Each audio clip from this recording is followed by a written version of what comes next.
para el que he preparado algunos pensamientos en torno al petróleo y la Constitución. El troglodita se encaminó hacia la civilización cuando empleó la energía del fuego para generar luz y calor en las gélidas tinieblas de la historia. En ese momento inició un proceso incesante dirigido a lograr el bienestar material del género humano, basado en el aprovechamiento de las diferentes formas y fuentes de la energía, palabra española proveniente del vocablo griego energeia, traducible como capacidad de trabajo o de producir un efecto, eficacia, poder, virtud para obrar, fuerza de voluntad, vigor y tesón en la actividad. La energeia fue un concepto básico de Aristóteles, quien lo empleó para designar la realidad en cuanto acto o ejercicio de la potencia, en oposición a la simple potencia, y se aplicaba a toda actividad causal, física o psicológica. Siempre que alguien, con la ayuda de una cuerda, flexiona una vara hasta formar una curva, ésta tiende a recuperar su forma primitiva, de suerte que cuando cesa la tensión, el movimiento transforma la capacidad de trabajo en fuerza viva, como la llamara Leibniz, o sea, en energía cinética, capaz de impulsar una flecha. Por ello, la energía, en términos físicos, se puede explicar como la causa susceptible de transformarse en trabajo mecánico. Grandes pensadores se han ocupado del estudio de la energía: Aristóteles, Galileo, Newton, Leibniz, Huygens, entre otros, cuyas investigaciones han permitido descubrir muchos de los secretos de la energía, respecto de la cual se han propuesto diversas clasificaciones que permiten hablar, por ejemplo, de energía mecánica, calorífica, luminosa, química, eléctrica y nuclear, y de sus fuentes: sol, petróleo, carbón, gas natural, fuerza hidráulica, fuerza eólica, óxidos de uranio o torio. También llamado comúnmente oro negro, el petróleo tiene un aprovechamiento muy versátil, siendo uno de los energéticos más preciados en la actualidad. Edwin Drake perforó en Titusville, Pensilvania, el primer pozo comercial de petróleo, producto que empezó a extraerse el 27 de agosto de 1859 a razón de 9 galones diarios. Hoy en día, los magnates petroleros se convierten en presidentes y vicepresidentes del país más poderoso de la tierra, que emprende guerras sin otro motivo que el de apoderarse de ricos yacimientos del preciado energético. La más grande industria mundial se sustentó en la explotación del petróleo,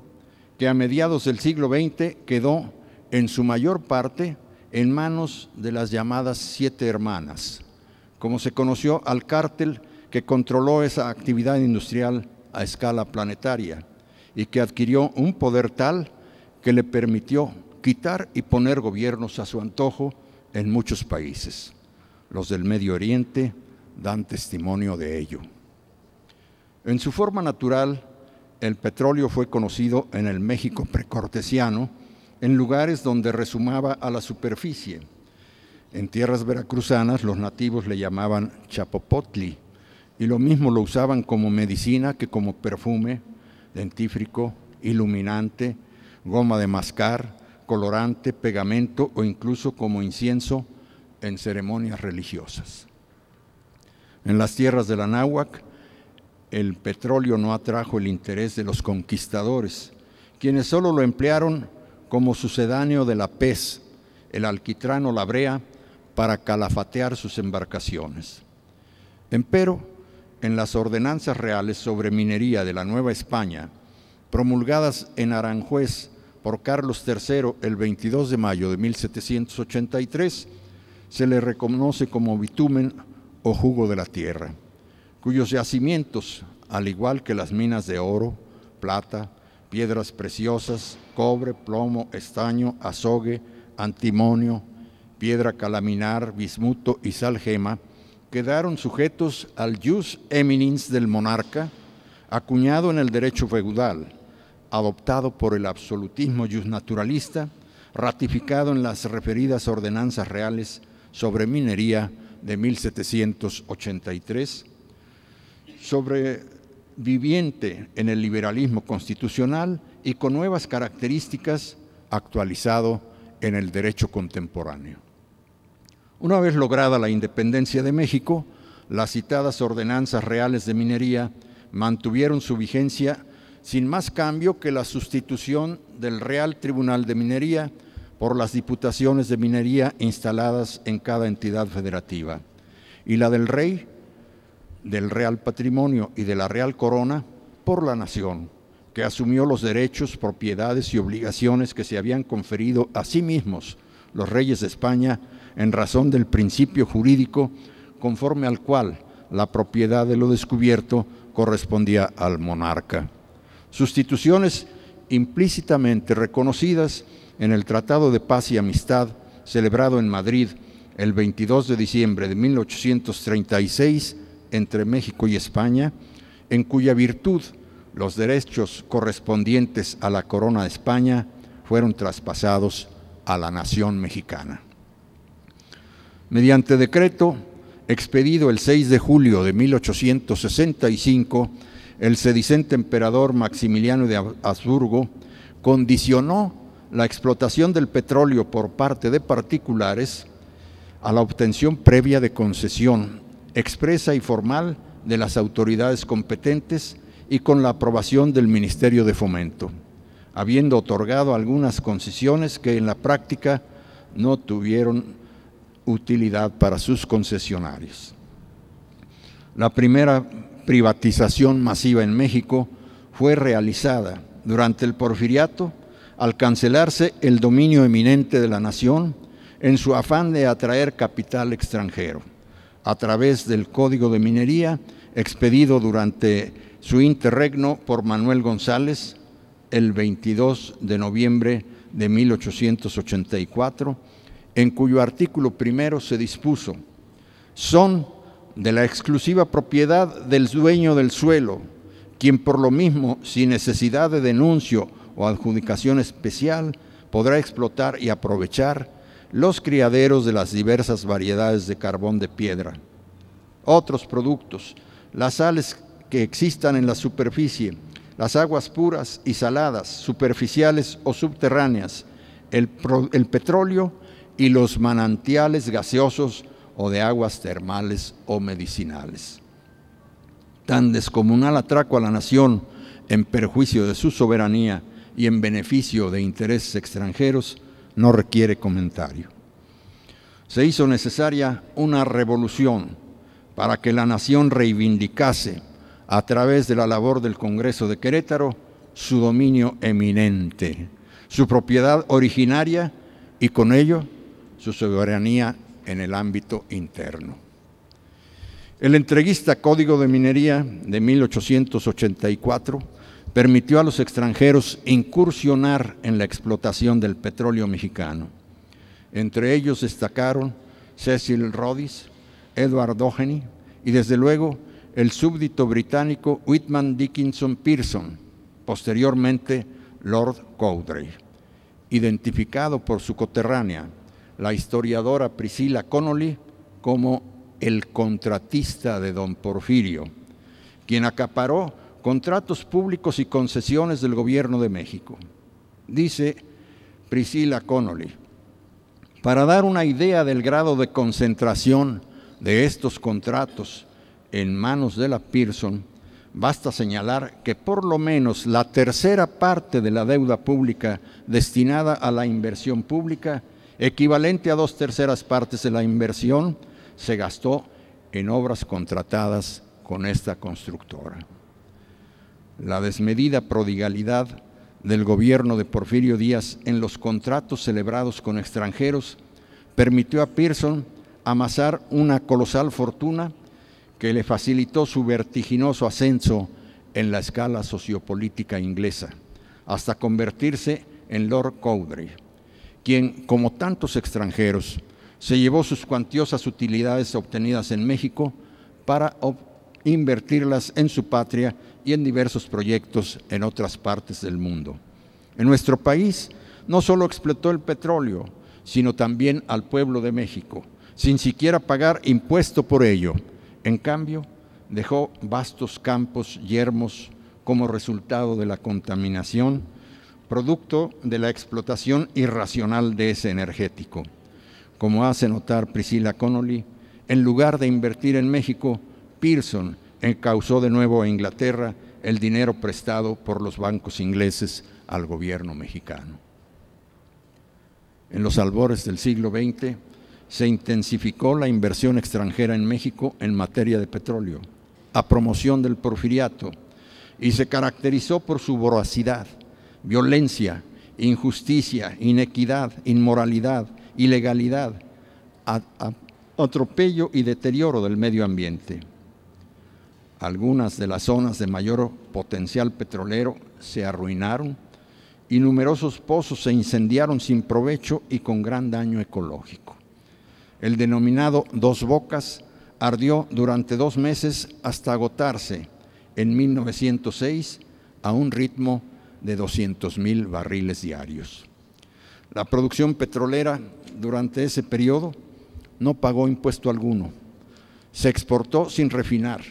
y todo el gas asociado al petróleo se quemó o derramó en la atmósfera, situación que motivó a Ramón López Velarde a atribuir al diablo la escrituración de los veneros del petróleo y que Humberto Zarazúa resumió en el siguiente párrafo. Es así como empieza una era de terror y miseria para el pueblo mexicano, pues las compañías se valían de toda clase de artimañas para adueñarse de los terrenos en los cuales había el codiciado oro negro. Y ay de aquellos que se querían oponer a sus deseos, pues con esto firmaban su sentencia de muerte. Asesinaban, destruían o quemaban escrituras legítimas, cohechaban a las autoridades, sembraban la cizaña entre los miembros de una misma familia. A los pobres campesinos les compraban sus tierras en míseras sumas, engañándolos vilmente, pues los terrenos en los cuales había petróleo, como es natural, no eran buenos para la siembra. Y de esto se aprovechaban las compañías para adquirir terrenos que valían una fortuna en un puñado de pesos. Hablemos de la privatización. Cualquier análisis económico, por somero que sea, de los estados de la comunidad internacional pondrá de manifiesto la asimetría de las economías y la diversidad de su desarrollo económico, social, político y cultural, circunstancia que redunda en requerimientos distintos de categorías, instituciones y normas jurídicas. La anterior circunstancia tiene por consecuencia la gran variedad de sistemas y órdenes jurídicos vigentes que registra el derecho comparado,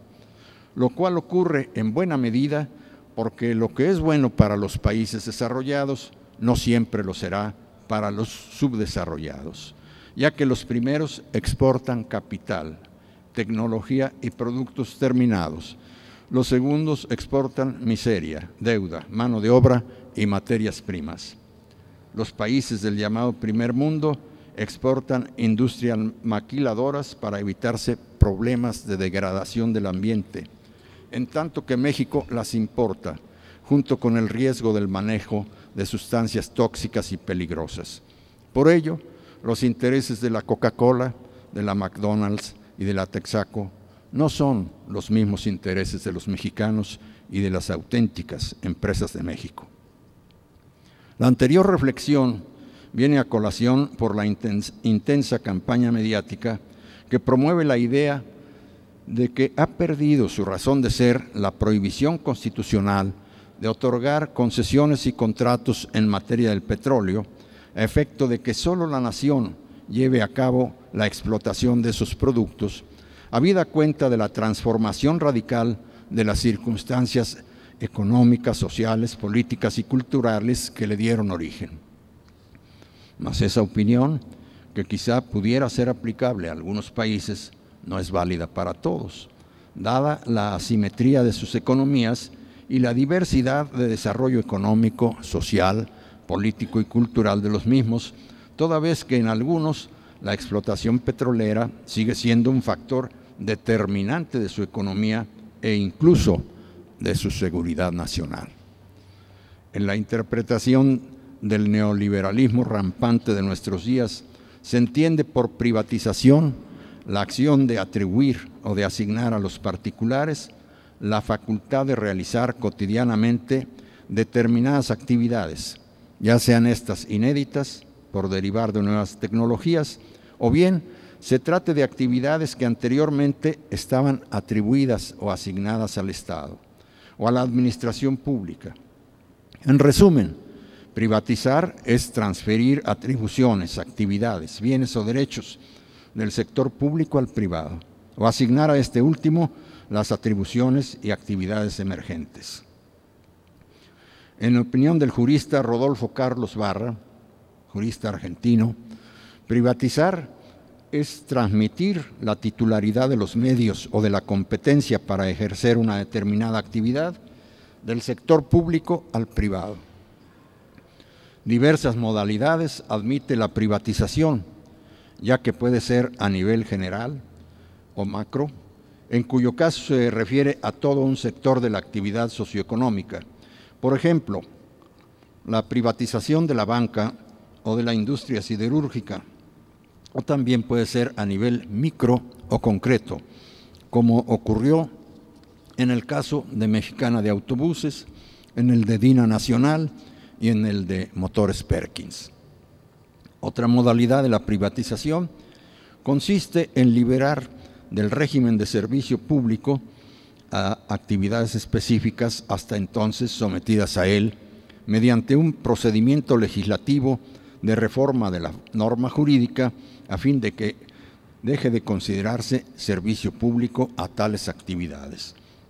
que por tanto ya no quedan atribuidas al Estado.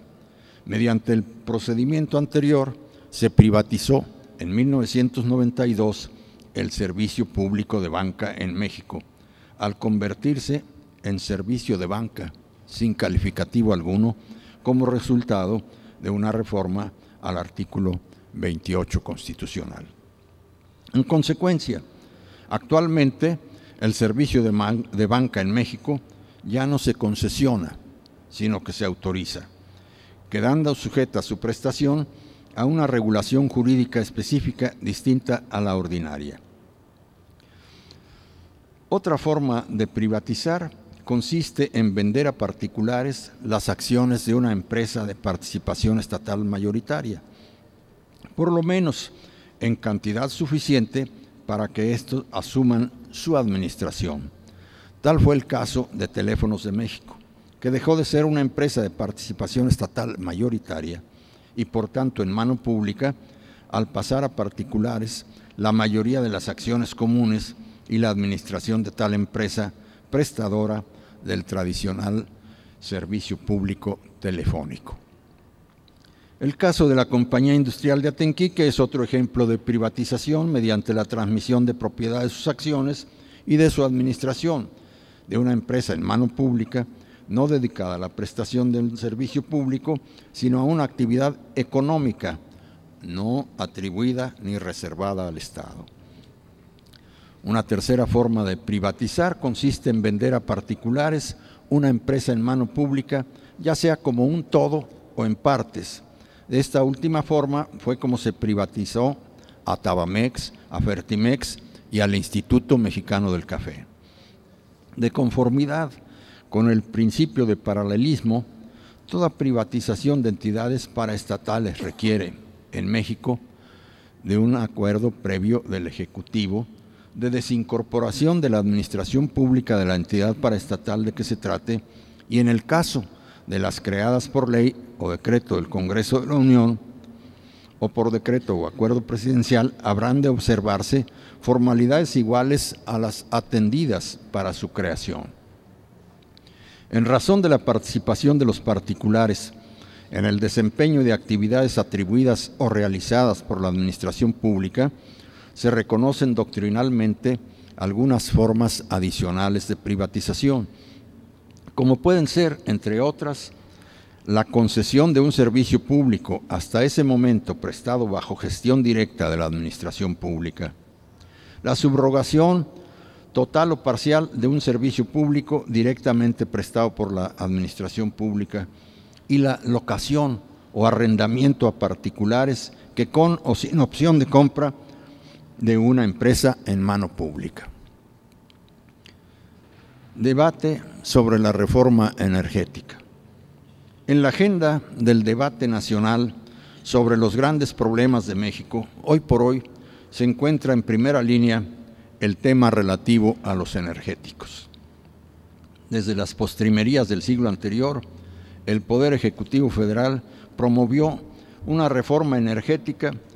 que incluía cambios y modificaciones sustanciales al capítulo económico de la Constitución Política de los Estados Unidos Mexicanos, en especial a sus artículos 25, 27 y 28,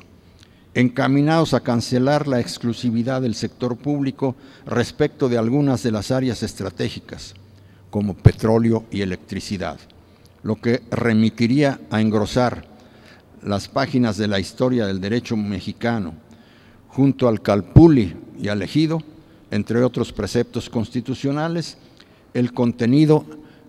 en la parte final del párrafo sexto del artículo 27 constitucional, que como sabemos a la letra dice: tratándose del petróleo y de los hidrocarburos de hidrógeno sólidos, líquidos o gaseosos, o de minerales radiactivos, no se otorgarán concesiones ni contratos, ni subsistirán los que en su caso se hayan otorgado, y la nación llevará a cabo la explotación de esos productos en los términos que señale la ley reglamentaria respectiva. Corresponde exclusivamente a la nación generar, conducir, transformar, distribuir y abastecer energía eléctrica que tenga por objeto la prestación de servicio público. En esa materia no se otorgarán concesiones a los particulares y la nación aprovechará los bienes y recursos naturales que se requieran para dichos fines. La reforma energética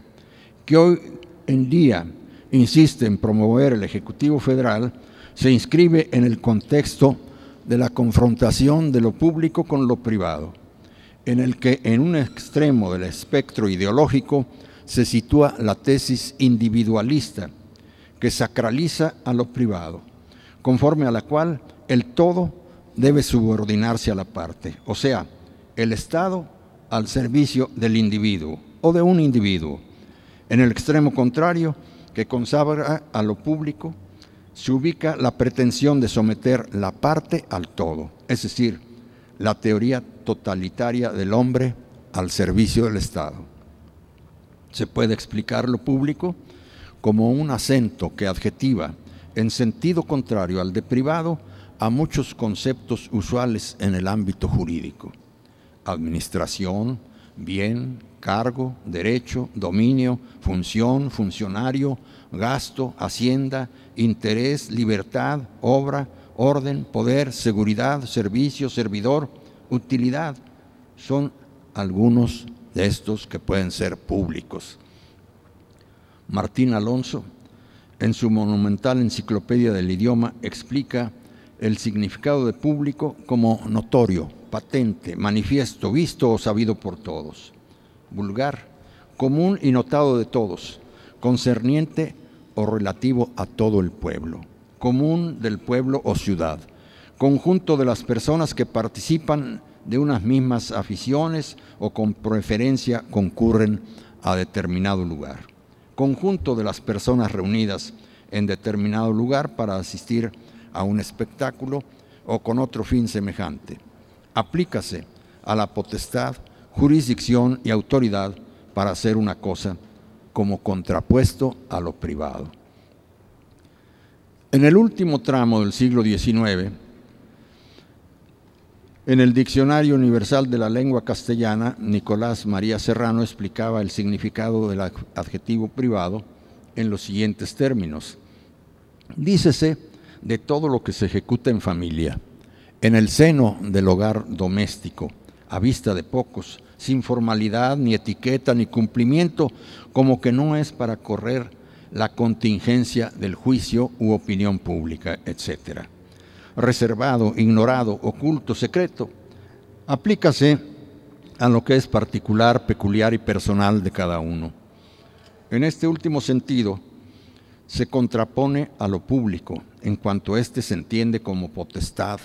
jurisdicción y autoridad para hacer una cosa. Así pues, lo público y lo privado integran una pareja contrapuesta de voces provenientes del latín publicus y privatus, que en el derecho romano ya conformaban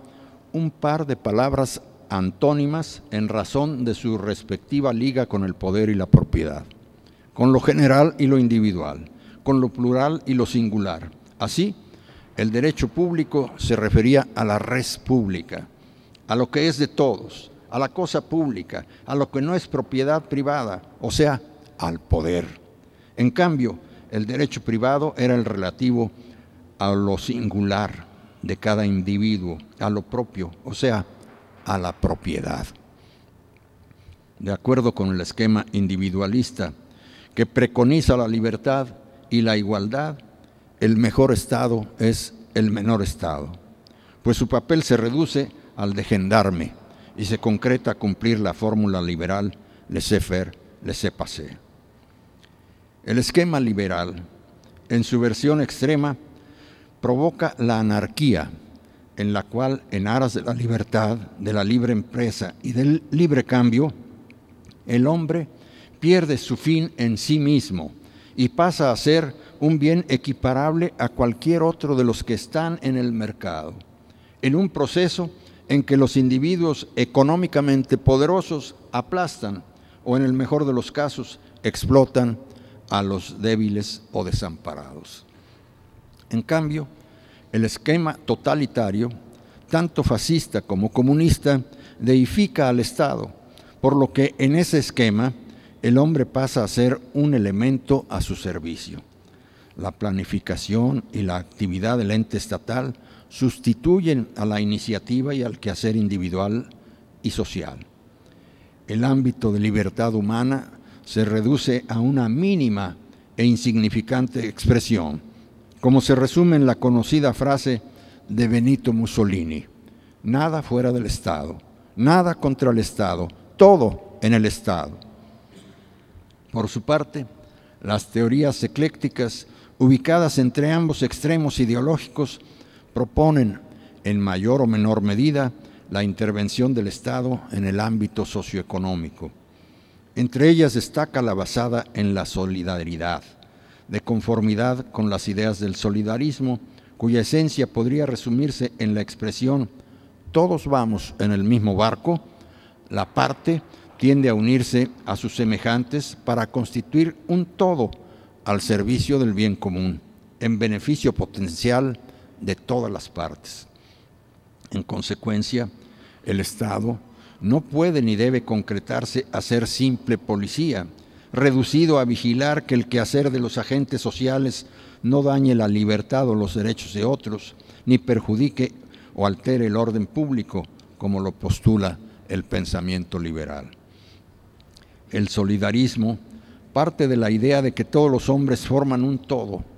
toda vez que dependen recíprocamente los unos de los otros en cuanto afecta al conjunto total,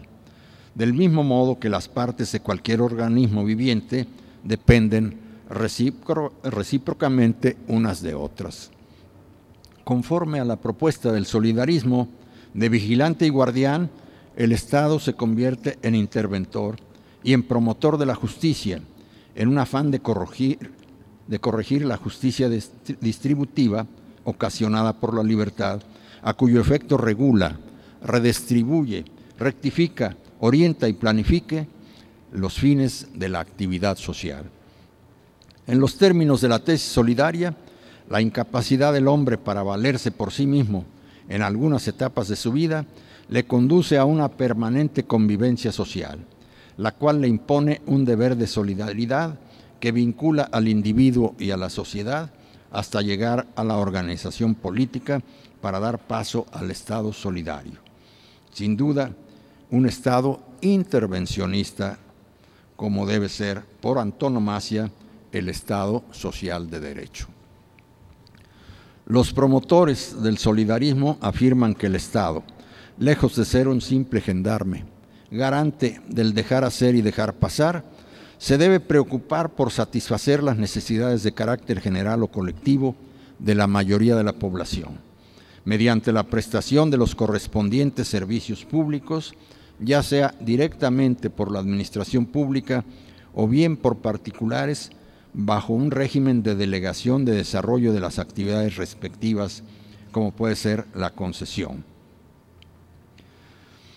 El solidarismo tiene antecedentes históricos antiguos. Saulo de Tarso, en su epístola a los romanos, comparte su idea fundamental al afirmar: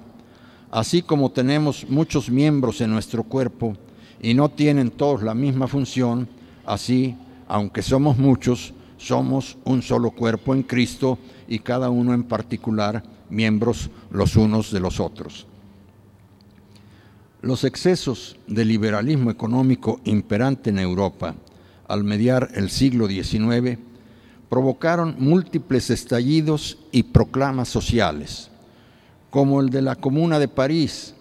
y la del Manifiesto del Partido Comunista, que alarmaron a los grandes detentadores de la riqueza y los orillaron, bajo el principio del mal menor, a retomar y promover las ideas del solidarismo en una versión moderna. Uno de los expositores del nuevo solidarismo, Oswald Nell Viruning, explica: solidarismo es aquel sistema de reordenación social que, frente a las doctrinas unilaterales del individualismo y del colectivismo, hace justicia al doble aspecto de la relación entre individuo y sociedad. Así como el individuo está ordenado a la comunidad en virtud de las disposiciones para la vida social íncita en su naturaleza, la comunidad se halla ordenada a los individuos que le dan el ser, en los cuales y por los cuales exclusivamente existe. Cada cual ha de responder por el todo cuya parte es. El todo ha de responder por cada uno de sus miembros. Característico del solidarismo es su concepto del bien común y la posición dominante que le asigna. León Digui, que encabezara otra corriente del solidarismo, demandó la intervención del Estado con apoyo en la solidaridad social y buscó mantener la convivencia humana mediante la asignación de obligaciones tanto a los gobernantes como a los gobernados. Según esta versión del solidarismo, las obligaciones o deberes de los gobernantes vienen a ser los servicios públicos, de suerte que, conforme crece la solidaridad social, aumentan los deberes de los gobernantes y, por ende, los servicios públicos, cuyo aseguramiento, organización y control queda a cargo del Estado, que, según León Digui, es una cooperación de servicios públicos organizados y controlados por los gobernantes. Identificado con el estado de bienestar o welfare state, el Estado social de derecho predica la instrumentación del solidarismo social.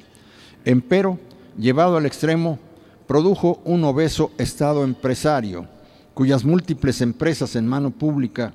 con lamentable frecuencia ineficaces, ineficientes e improductivas, no solo inhibieron la actuación de la iniciativa privada, sino que en muchos casos se convirtieron en un lastre de las finanzas públicas en razón de los injustificados números rojos con que operaron. Se actualiza con renovado ímpetu en el globalizado mundo de nuestros días la confrontación de lo público con lo privado,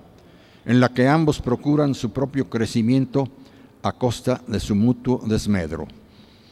Los dueños de la riqueza y del capital, para quienes sus afanes de lucro ilimitado, aunados a la libre competencia constituyen las fuerzas básicas de una economía sana que exige el libre juego de las fuerzas económicas y la menor intervención posible del Estado en el quehacer económico, promueven e impulsan en la actualidad la privatización o reprivatización. Promovida por los partidarios del totalitarismo, la corriente contraria postula la magnificación de lo público en obvio detrimento de lo privado, lo que llevado a su extremo entraña el absoluto sometimiento del individuo al Estado, propósito que trata de alcanzarse mediante dos modelos diferentes, el socialista comunista y el fascista, uno y otro reprobables. Una corriente intermedia que mantiene una posición equilibrada trata de conciliar los intereses, las corrientes contrapuestas con la finalidad de lograr un equilibrio estable entre lo público y lo privado, entre la potestad y la soberanía del Estado, por un lado, y la dignidad, la libertad y los derechos y garantías individuales, por otro, que permita el desarrollo sustentable, tanto en lo técnico como en lo social, en lo político, en lo económico y en lo cultural. En la era de la globalización, los países desarrollados impulsan la privatización, no solo en el ámbito interno de sus respectivas economías, sino que con el apoyo incondicional de los organismos internacionales, tratan de imponer a los países en desarrollo la privatización del mayor número de actividades a cargo del Estado, incluidas las esenciales, a efecto de expandir el mercado de capitales y de abrir a la inversión extranjera una amplia gama de oportunidades en apoyo de la economía interna de esos países industrializados, por ser estos exportadores de capital y de tecnología. Empero, no solo nuestra historia de la primera mitad del siglo XX, sino también los desastrosos resultados de los procesos de privatización indiscriminada realizados en diversos países, incluso en los Estados Unidos.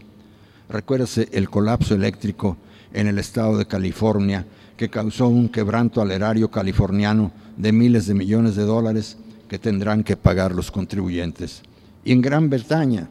donde el fracaso de la privatización del sistema de transporte ferroviario, Railtrack, produjo un quebranto al fisco británico por más de 12,000 millones de libras esterlinas. Predican estos ejemplos lo pernicioso que resulta para las economías, en especial las de los países en desarrollo, caracterizadas por su falta de ahorro y capital internos, la privatización sin límites, porque ello conlleva la entrega de los intereses nacionales al extranjero, al capital extranjero. Moneda corriente en la privatización del manejo de los recursos energéticos y de otras áreas estratégicas ha sido la corrupción y el menoscabo de la economía nacional.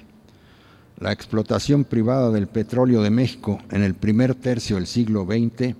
no fue un caso aislado. En época reciente lo corroboran dramáticamente las privatizaciones de Argentina, Bolivia, Ecuador, Haití, la India y Santo Domingo, por mencionar solo algunas, donde la calidad de la prestación de los servicios públicos privatizados descendió a niveles sin precedente, al tiempo que las tarifas se incrementaron sin freno ni justificación, socavando la competitividad de los respectivos países. El estudio de la CEPAL, desarrollado bajo el rótulo Evaluación de 10 años de reforma en la industria eléctrica del Istmo Centroamericano, pone de manifiesto el fracaso de la reforma privatizadora de la industria eléctrica centroamericana, habida cuenta del notorio deterioro del servicio y de su desorbitado incremento tarifario. Lamentable situación que se agrava por la degradación ambiental derivada del incremento en el uso de hidrocarburos para la producción de energía eléctrica, lo que ha originado un alarmante crecimiento de la importación de hidrocarburos, decuplicada en el periodo de 1990 a 2002, porque creció de 47 millones de dólares en 1990 a 444 millones de dólares en 2003. Es de pensarse que en la encrucijada del inicio del tercer milenio, a los países en desarrollo les conviene cuando menos considerar la alternativa de retomar el modelo del estado de bienestar, del welfare state, para conjugar y armonizar los intereses diversos de una sociedad plural en un esquema que redistribuya los bienes y servicios con miras a la justicia social, sin incurrir en los excesos que dieron lugar a su ruina, cuales fueron la injustificada proliferación de empresas en mano pública y la corrupción. Para los fines antes señalados, sería preciso determinar en los países en desarrollo, a la luz de sus características y peculiaridades, los linderos de lo público y lo privado, a cuyo efecto se haría necesario reservar al Estado la realización indelegable de una serie de actividades estratégicas que garantizaran su independencia y soberanía. El resto de actividades debiera dejarse en la parcela de lo privado, sin perjuicio de la vigilancia que el Estado ejerciera sobre las de carácter prioritario, en cuyo desempeño debiera preferirse a los particulares, lo que no debería ser obstáculo para que el Estado pudiera incursionar en ellas ante la deficiencia, ineficiencia o insuficiencia de la iniciativa privada. Se haría necesario, pues, revalorizar la economía mixta mediante sistemas que permitieran la convivencia de la planificación y la libertad de empresa, así como la coexistencia de la empresa en mano pública y la empresa privada. De igual manera, habrían de rediseñarse los esquemas de gestión y de control de la empresa en mano pública para asegurar de manera efectiva su correcta actuación y erradicar la corrupción. Es impostergable para los países que aspiran a salir del subdesarrollo diseñar sus estrategias y tácticas en consonancia con sus propios intereses, lo que implica el rechazo de algunas de las fórmulas y recetas que tratan de imponer los países industrializados por medio del Fondo Monetario Internacional y demás mecanismos internacionales a su servicio, lo que implica tener como principio no abrir las entrañas de sus recursos naturales no renovables, que son fuentes de energía, a la explotación extranjera irrestricta e indiscriminada, so pena de cancelar sus posibilidades de desarrollo sustentable y con ello su soberanía. No se deben soslayar los enormes obstáculos que representaría la rehabilitación y restauración plena del estado de bienestar en los países en desarrollo, porque a pesar de entrañar una fórmula de equilibrada convivencia de lo público y lo privado, contraría los intereses del gran capital. Empero, la síntesis más elemental predica que la modernización no debe estar reñida con la justicia, la equidad, el derecho y el beneficio de la humanidad, porque la modernidad no debe de ser sinónimo de hambruna, de desempleo, de injusticia, de avasallamiento y explotación de los seres humanos. En fin, porque la prosperidad de los países industrializados no debe fincarse sobre la ruina y destrucción de los subdesarrollados. Mas, al margen de las determinaciones que el Estado adopte respecto de la explotación de sus recursos energéticos y de la participación o exclusión de la inversión extranjera en tales actividades, es importante el estricto respeto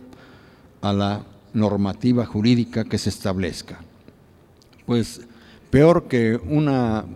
política pública inadecuada al interés de los mexicanos es la inobservancia de la ley fundamental de la nación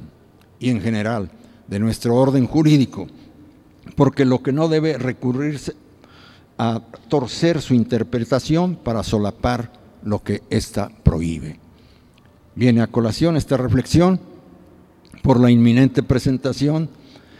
formal de una iniciativa para reformar la legislación petrolera, cuyo propósito, según se ha expresado a través de los medios de comunicación masiva,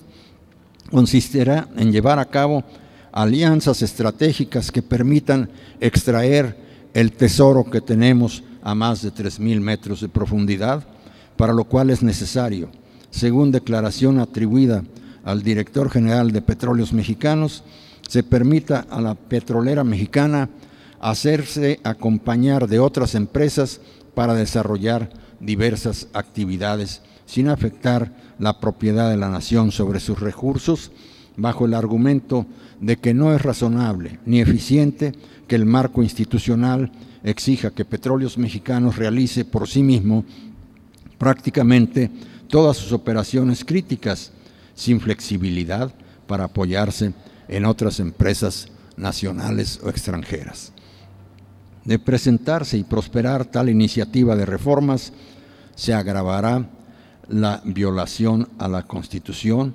iniciada en el sexenio pasado mediante la celebración de contratos que contrarían los preceptos constitucionales por parte de Petróleos Mexicanos o de sus organismos subsidiarios con empresas particulares, incluso extranjeras, a efecto de burlar sus prohibiciones, disfrazando una indebida concesión de explotación petrolera exclusiva, prohibida por los artículos 27 y 28 constitucionales, bajo la denominación de contrato de servicios múltiples, al que indebidamente se ha pretendido encuadrar como un contrato administrativo conforme a un modelo genérico de contrato de obra pública sobre la base de precios unitarios, sujeto a la Ley de Obras Públicas y servicios relacionados con las mismas.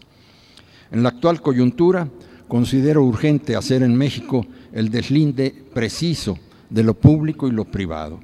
como base firme de nuestro desarrollo socioeconómico en el siglo XXI y reflejarlo en nuestro orden jurídico en un ejercicio metódico, objetivo y desprejuiciado que se sobreponga a la alaraca del marketing y a la vocinglería mediática carente de argumentos, pero machacona, repetitiva y con frecuencia pagada desde el extranjero, encaminada a lograr la explotación de nuestros energéticos en beneficio de empresas extranjeras en lugar del beneficio de México y de los mexicanos. En lo que va del siglo, numerosos voceros y columnistas de periódicos, no todos de mala fe, deploran cotidianamente en los medios masivos de comunicación el retraso de la reforma energética de México. Reforma que entienden no solo como privatización, sino como supresión de barreras a la inversión extranjera, a la que subliminalmente erigen en la salvación de México. De ahí la necesidad imperiosa de realizar un debate serio, analítico, fundado, que explique por qué y para qué reformar en su caso, en qué sentido efectuarlo y qué pasaría de no hacerlo, que tome en cuenta las experiencias del pasado y los ejemplos recientes de otros países, que tomen en cuenta nuestro tiempo y nuestra circunstancia, nuestra idiosincrasia y nuestro futuro, a fin de encontrar la solución correcta, con respeto a la relación que sirve de gozne entre nuestro pasado y nuestro presente, y entre este y el futuro, sin tratar de nacer o de reinventarnos en cada generación para asegurar nuestra identidad nacional. En el ejercicio de deslinde de las parcelas de lo público y lo privado y de su eventual modificación, resulta útil tener presente que privatizar es, en suma, transferir las fuentes productivas públicas estatales a empresas privadas. Y en México, más que a cualesquiera empresas privadas, a empresas extranjeras. Entre tales fuentes productivas públicas figuran los energéticos, el agua, el aire. En el año 2000, del 17 al 22 de marzo, se reunió en Holanda el segundo Foro Mundial del Agua, en el que se propuso reconocer el acceso al agua potable como un derecho humano básico. Pero la idea que más permeó en la mente de sus 3.500 magnates financieros e industriales, altos funcionarios, abogados, ingenieros y economistas ahí reunidos, fue la de poner al agua un precio en consonancia con las leyes del mercado para venderla a su verdadero precio. Lo que nos lleva a recordar que en el mercado el precio de todo bien varía en razón de su escasez, la que se determina por su oferta y su demanda. La escasez del agua se incrementa día con día, lo mismo que la población y la demanda de agua. En cambio, la oferta no aumenta, más bien disminuye. Resultado, con la privatización del agua, el mercado aumentaría constantemente su precio. Es paradójico que a pesar de que en Estados Unidos, especialmente en California y en muchos otros países, la privatización energética exponga su escandaloso fracaso con grave detrimento del erario público, siga insistiendo el gobierno de México en la privatización energética y en su apertura a la inversión extranjera, lo que implica la violación a la Constitución y nos recuerda la aporía de nuestra etapa colonial respecto de los decretos reales del obedézcase, pero no se cumpla. En mi opinión, los energéticos, como los demás bienes estratégicos de México, no deben ser privatizados y menos confiarse a las empresas extranjeras, apoderadas ya de la banca, de los ferrocarriles, de la industria automotriz, de la industria refresquera, de la industria hotelera e incluso de la emblemática industria tequilera, así como de las grandes cadenas de tiendas y de muchos etcéteras, cuyos intereses obviamente no se identifican con el interés nacional. Tan indeseable circunstancia se agrava con la pérdida de nuestra soberanía alimentaria derivada del Tratado Trilateral de Libre Comercio, que permite la importación libre de impuestos de productos agrícolas básicos subsidiados, todo lo cual socava las bases fundamentales de nuestra economía, de nuestra seguridad nacional, vamos, de nuestra soberanía nacional. Si hoy les entregamos el petróleo y la electricidad, mañana vendrán a apoderarse del agua y del aire. Efectivamente, es insoslayable una reforma energética, pero debemos diseñarla acorde con los intereses de México, de manera que asegure la expansión y modernización de Petróleos Mexicanos y de la Comisión Federal de Electricidad, lo que entraña su reestructuración orgánica y la modificación radical de su régimen fiscal, que les permita reinvertir para dichos fines una parte razonable de sus ingresos. Es increíble que después de un sexenio en que los precios internacionales del petróleo casi se han decuplicado, Petróleos Mexicanos esté técnicamente en quiebra. Es inaudito que no se invierta en su desarrollo tecnológico, ni en la expansión de la industria petroquímica. El producto de los enormes excedentes petroleros se ha desperdiciado lamentablemente, pues ni siquiera ha disminuido nuestra enorme deuda pública. En realidad no se ha sabido a dónde fue a parar. Es urgente, pues, la reforma energética. Hagámosla ya, pero sin violar la Constitución, sin menoscabo de los intereses de México y de los mexicanos. Fortalezcamos a Pemex para que pueda desarrollarse tecnológicamente y pueda reinvertir en la industria petroquímica básica, y mientras se logra el desarrollo tecnológico que nos permita sacar el tesoro que tenemos a más de 3,000 metros de profundidad, exploremos, localicemos y extraigamos el que se encuentra a mucha menor profundidad en tierra firme, o cuando menos permita a los estados, como lo propone el gobernador de Veracruz, explotar los cientos de pozos petroleros abandonados por Pemex. Muchas gracias.